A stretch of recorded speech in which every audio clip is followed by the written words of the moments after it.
Je dépose mes rêves à tes pieds. Je dépose mes plans, mes ambitions, mes désirs. J'ai trop voulu faire à ma manière, mais aujourd'hui je veux seulement ce que toi tu veux pour moi. Même si je ne comprends pas, même si le chemin me semble dur, je choisis ton plan, pas le mien. Non pas ma volonté, mais la tienne. Abandon ses lentés. Et elle enfantera un fils et lui donnera le nom de Jésus. C'est lui qui sauvera son peuple des péchés. Tout cela arriva afin que s'accomplisse ce que le Seigneur avait annoncé par le prophète. Voici la Vierge. Voici la Vierge sera enceinte. Elle enfantera un fils et on lui donnera le nom d'Emmanuel. Ici, là, l'ange est en train de parler de la prophétie qu'avait donné Isaïe. J'espère qu'on se comprend jusqu'ici. Nous sommes en train d'aller terre à terre. Permettez 21 jusqu'à 23 pour que nous puissions bien comprendre.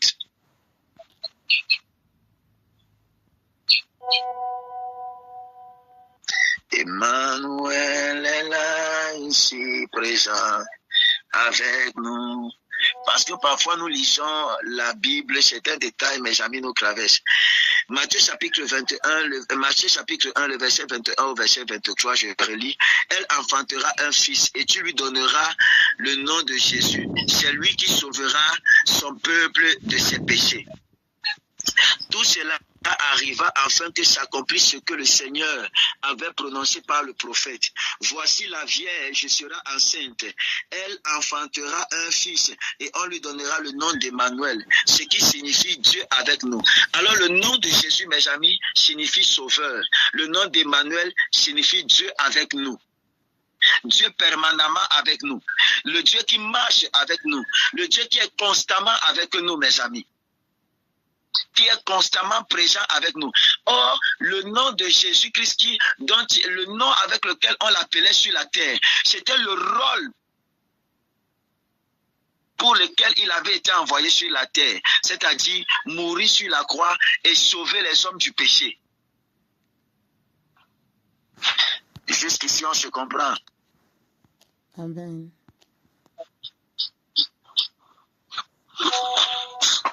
Amen.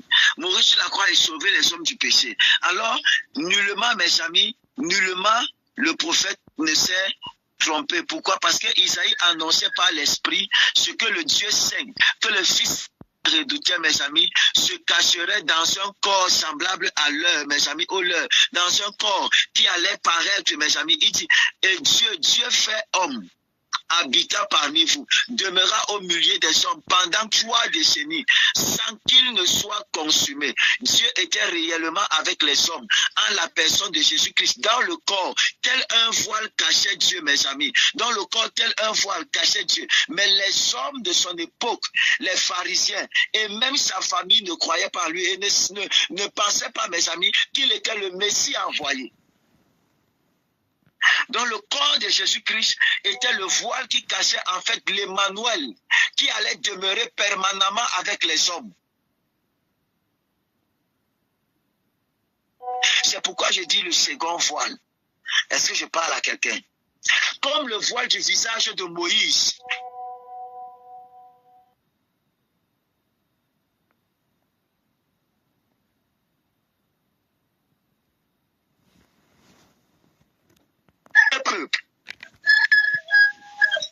Il y a des voiles que l'Éternel utilise parfois pour nous cacher, afin que l'ennemi ne nous voie pas.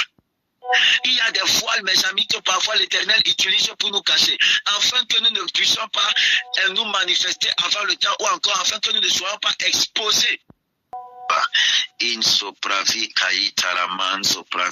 Écoutez-moi, c'est pourquoi je vous ai souvent dit ici là que Dieu cache des destinées ordinaires dans des situations et dans des conditions. Dieu cache des destinées extraordinaires dans des situations et dans des conditions ordinaires, mes amis. Parfois, la chair, c'est notre destinée. Ta destinée n'a rien à voir avec ta chair. Ça a tout à voir avec ce que tu as à l'intérieur de toi. Ça a tout à voir avec qui tu es à l'intérieur. Ça a tout à voir avec ce que tu portes, mon ami. Est-ce que je peux avancer? Amen. Donc, mes amis, le mystère caché derrière le second voile ici, là, ce n'est nul autre que la chair de Dieu, mes amis. Ce n'est nul autre que cette enveloppe qui cachait l'Emmanuel. Emmanuel, Isaïe ne s'est pas trompé. C'est pourquoi le prophète, c'est pourquoi l'ange va renchérir sur ses propos, rappelant la prophétie qui avait été donnée par Moïse, par Isaïe, autant pour moi. Il habitera parmi eux, c'est-à-dire Dieu au milieu des hommes. Mais aucun de ses disciples ne l'a appelé Emmanuel. Même sa mère ne l'a jamais appelé Emmanuel. Il était toujours appelé Jésus, mes amis. Pourquoi? Parce que sa fonction première terrestre, mes amis, c'était de venir sauver l'humanité. Maintenant, mes amis, après sa résurrection, sa fonction, c'est de marcher avec nous, de demeurer au milieu de nous, de marcher avec nous et de nous conduire vers le Père, de garder cette communion et cette relation. Amen. Amen. Est-ce que je peux encore aller en profondeur?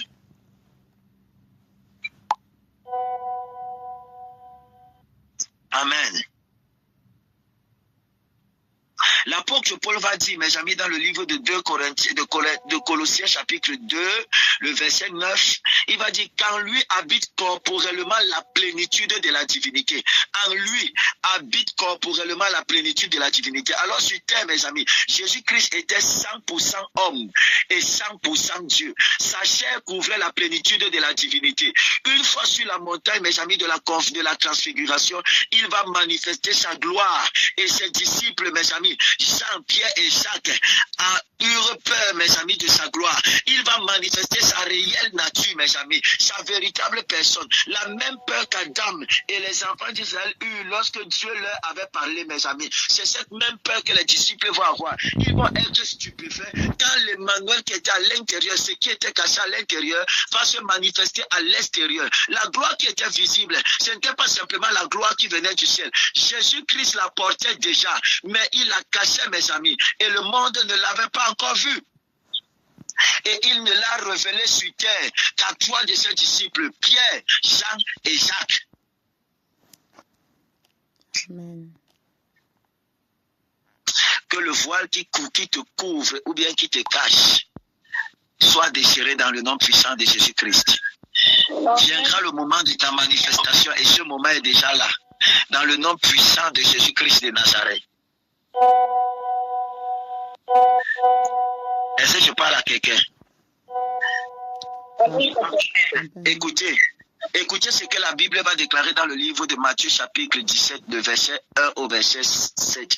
Un jour, j'aurai l'occasion de bien développer ce message sur ce passage.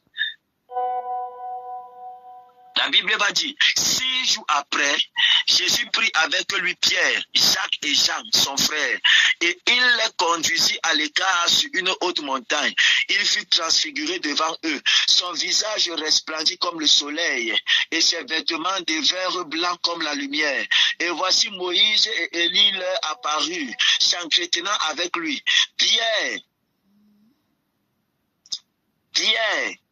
prenant la parole, dit à Jésus, Seigneur, il est bon que nous soyons ici. Si tu le veux, je graisserai ici 3 tentes, une pour toi, une pour Moïse et une pour Élie. Encore une nuée lumineuse, les couvrit, et voici une voix fit entendre de la nuée ces paroles. Celui-ci est mon fils bien-aimé, en qui j'ai mis toute mon affection. Écoutez-le. Lorsqu'ils entendirent cette voix, les disciples tombèrent sur leur face et furent saisis d'une grande frayeur. Mais Jésus s'approcha, les toucha et dit, levez-vous, n'ayez pas peur. Vous vous imaginez, mes amis, le Dieu Tout-Puissant décida de quitter sa gloire céleste, venir dans ce bas monde, qu'offrait durant 9 mois, mes amis, dans le ventre d'une femme. Il accepta de naître dans une étable et demeura, mes amis, auprès des pécheurs pendant près de 33 ans, mes amis, afin de mieux secourir, mes amis, l'homme perdu. C'est ça le mystère de la piété. C'est ça le mystère du second voile, mes amis. Le mystère du second voile qui est grand. Le Dieu tout-puissant dont la présence effrayait les hommes a préféré se couvrir un peu de temps en prenant un corps semblable aux hommes. Il a préféré se couvrir. C'est pourquoi dans le livre de Hébreux chapitre 10, verset 6, la Bible dit, c'est pourquoi Christ, entrant dans le monde, dit, tu n'as voulu ni sacrifice ni offrande, mais tu m'as formé un corps. Ce corps qui était le voile, mes amis. Le Dieu de gloire est donc descendu vers les hommes dans un corps semblable à leur corps, mes amis. Il a paru comme un vrai homme, mes amis. Pourquoi? Parce qu'à ce moment, sa gloire ne pouvait pas être visible par les hommes, mes amis. Quelqu'un dit Amen. Amen. Amen. Hébreux chapitre 2, le verset 14 au verset 18. Ainsi donc, puisque les enfants participent au sang et à la chair, il a également participé lui-même, afin que par la mort, il anéantisse celui qui a la puissance de la mort, c'est-à-dire le diable, et qu'il délivra tous ceux qui, par crainte de la mort, étaient toute leur vie retenus dans la servitude. Car, assurément, ce n'est pas à des anges qu'il vient en aide, mais c'est à la postérité d'Abraham. En conséquence, le verset 17, il a dû être rendu semblable en toutes choses à ses frères, afin qu'il fût un souverain sacrificateur, miséricordieux et fidèle dans le service de Dieu, pour faire l'expiation des péchés du peuple, car ayant été tenté lui-même dans ce qu'il a souffert, il peut secourir ceux qui sont tentés, mes amis.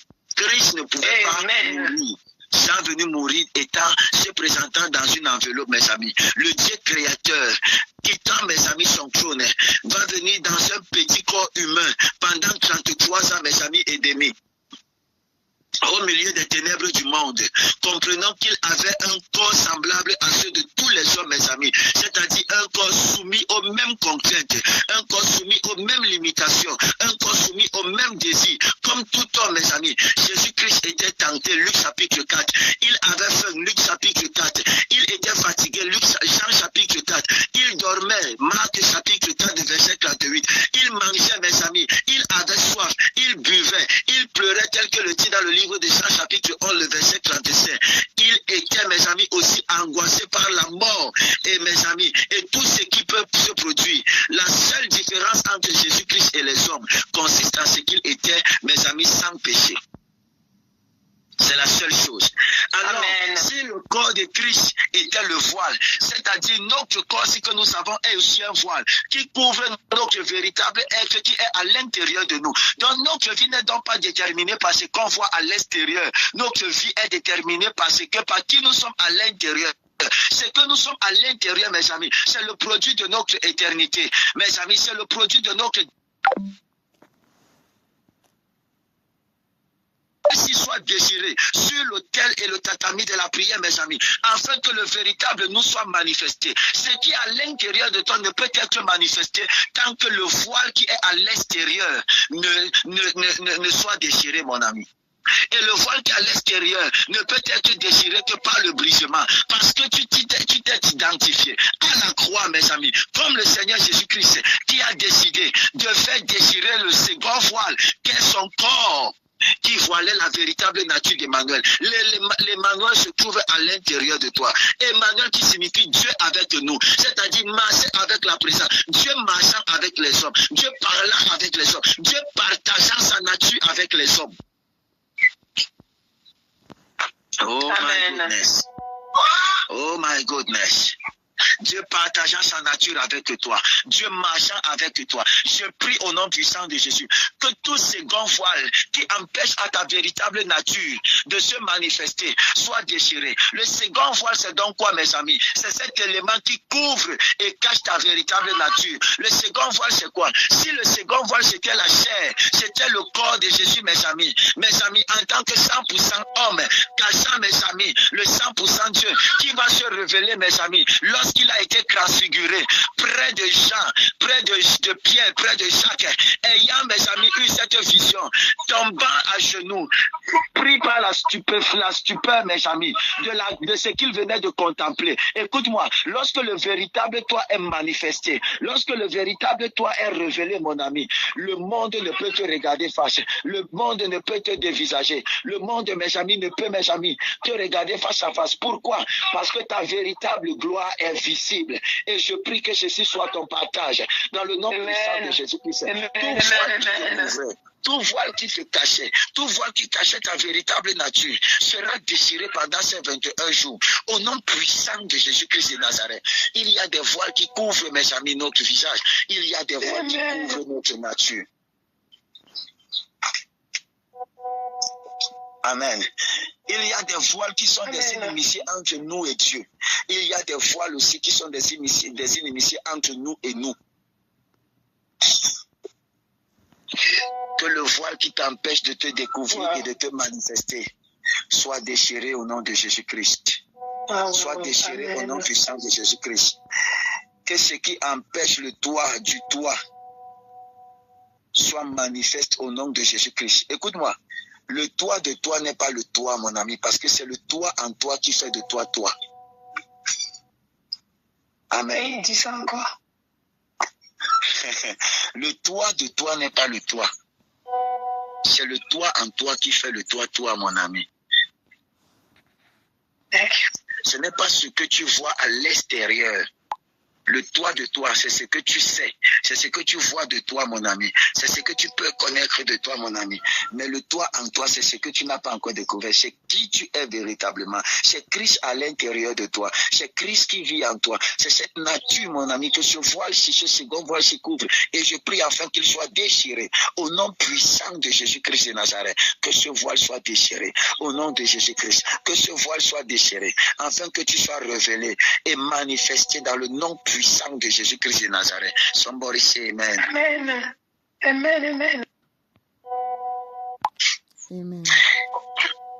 Écoutez ce qu'il va dire dans le livre, le dernier texte, et écoutez ce qu'il va dire dans le livre de Hébreux chapitre 4, de verset 15 au verset 16. Il dit, car nous n'avons pas un souverain sacrificateur qui ne puisse compatir à nos faiblesses. Au contraire, il a été tenté comme nous en toutes choses, sans commettre de péché. Approchons-nous donc avec assurance du trône de la grâce, afin d'obtenir miséricorde et de trouver grâce pour être secourus dans nos besoins, mes amis. Est-ce que je parle à quelqu'un? Amen. La Bible déclare, mes amis, nous savons, mes amis, nous n'avons pas un souverain sacrificateur qui ne puisse compatir à nos faiblesses. Il compatit parce qu'il est passé par là. Il est passé par là. Tous ces souffrances, tout ce que nous endurons, il a enduré, mes amis.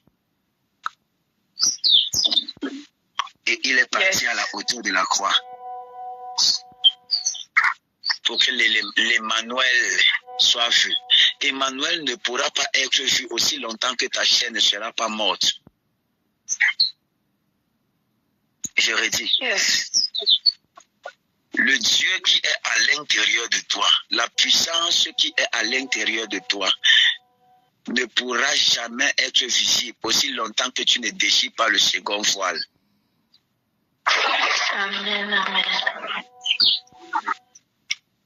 Ce second voile qui est la chair, qui est ta chair, qu'il soit déchiré. Papa Emmanuel. Oui? Oui. J'ai une question. Donc, tu dis que le second voile, là, c'est notre chair. Donc, oui. Le premier voile, c'est Dieu lui-même qui l'a déchiré du haut en bas. Donc, ça, c'est une intervention divine qui vient d'en haut. Donc, oui. Le second voile, là, étant notre chair, Dieu ne viendra pas briser ma chair à ma place. Non. Donc, c'est un travail qui m'est comme moi. Oui, c'est pourquoi j'ai dit que l'Emmanuel, c'est-à-dire la véritable nature qui est en toi ne peut être révélée, ne pourra être révélée que si tu si tu sacrifies ta chair, si le voile de la chair est déchiré, et ce voile-ci ne peut être déchiré que par toi, c'est ta responsabilité. Dieu a la responsabilité d'enlever l'inimitié qu'il y a entre toi et lui. Maintenant, pour te rapprocher de lui, il faudrait que tu sois capable aussi de faire mourir ta chair. Pour que tu puisses te rapprocher de lui et pour que la véritable nature qui est en toi, parce qu'il est déjà à l'intérieur de toi, il faut déjà le dire. En déchirant le voile, il habite déjà permanemment avec nous, en nous et au travers de nous. Mais la seule condition pour que Dieu se manifeste, c'est que notre chair s'abaisse et que lui il croisse. Et ça, c'est notre responsabilité. Merci, oui. Yes. Thank you. Il n'y a pas d'autres questions? S'il n'y a pas d'autres questions. J'avais une petite réflexion qui est montée en moi, mais bon, ça c'est juste pour amuser la galerie, mais peut-être pas. D'accord. Du coup, bon, ce qu'on voit des gens, c'est juste l'apparence. La vraie, eux, là, c'est caché. Le bien comme le mal, du coup. Oui. Donc, le vrai enfant de Dieu, tu ne le connais pas, s'il ne manifeste pas la vraie personne qu'elle est, c'est caché. Mais l'autre côté là, le côté noir aussi. Tu vois? C'est pour ça, des fois, on juge vite les gens, alors que on devait faire l'effort de connaître les gens spirituellement que de s'arrêter sur ce qui est physique. C'est ça en fait aussi. C'est ça. La Bible va déclarer dans le livre de Genèse chapitre 2 que le second fleuve sortait, mes amis. Sortait. La véritable personne que nous sommes se trouve à l'intérieur de nous. Et cette véritable personne ne peut sortir que si nous décidons, mes amis, de nous lever pour travailler sur nous. Pour travailler sur nous afin de faire descendre la chair, mes amis. Et ce n'est pas une chose facile. Ce n'est pas une chose facile. Je dirais même que c'est une chose perpétuelle et c'est un travail continu jusqu'à ce que le Seigneur revienne. Yes. Jusqu'à ce que le Seigneur revienne. Que le Seigneur Jésus-Christ Allô, papa, vous bénisse. s'il te plaît, je vais te parler, papa. Je vais te parler, papa. Oui. S'il te plaît, Béatrice accompagne déjà aussi, la poche s'est percée. Donc, il faut prier pour elle. Moi, je vais rester avec maman. Béatrice va l'accompagner à l'hôpital tout de suite. Merci. Ok, la poche d'eau s'est percée. Oui. Ok. Elle accouchera bien dans le nom de Jésus-Christ de Nazareth. Amen. Nous déclarons la main de l'Éternel sur elle dans le nom puissant de Jésus-Christ de Nazareth. Nous déclarons que l'Éternel soit avec elle et que l'Éternel la fasse accoucher comme les femmes israélites dans le nom puissant de Jésus-Christ, sans douleur, dans le nom puissant de Jésus-Christ de Nazareth. Que lorsqu'elle arrive à l'hôpital, elle pousse simplement, les enfants sortent dans le nom puissant de Jésus-Christ de Nazareth. Amen. Amen. Merci. Qu'elle soit en bonne santé, que les enfants soient aussi en bonne santé au nom puissant de Jésus-Christ. Pourquoi j'utilise le pluriel? Que le Seigneur la bénisse. Amen. Au nom puissant de Jésus-Christ. Merci. Amen. Donc, j'étais en train de dire à partir de lundi, nous allons avoir 7 jours, mes amis. C'est toujours le programme. C'est toujours le programme des 21 jours. Donc lundi, nous aurons 7 jours de témoignages. Chaque soir, dans la journée, nous allons prier et le soir, nous allons avoir les témoignages. Lundi, c'est 17h30. Mardi, c'est 20h. Mercredi, c'est 17h30. Jeudi, c'est 20h. Vendredi, c'est 17h30. Et samedi aussi, c'est 17h30. Par la grâce de l'Éternel, nous aurons des moments où ces personnes qui ont été choisies par le soin de la prière vont partager avec nous leur vécu. S'il vous plaît, Ne manquez pas ce moment de témoignage. Le lien Google vous sera partagé ici et vous pourrez partager même le lien Google dans d'autres groupes ou même à vos amis pour ne pas manquer ce moment de témoignage. Ça sera vraiment édifiant. Vraiment édifiant. Il y a des témoignages qui déchirent aussi des voiles, mes amis, qui encouragent et qui fortifient. Donc pendant ces jours, à partir de lundi, nous aurons ce moment. Que le Seigneur Jésus-Christ, d'ici là, le lien sera pourvu. Soyez bénis, rendez-vous à 12h. Shalom, shalom à tous. Merci, shalom. Papa, merci. Bon plaisir.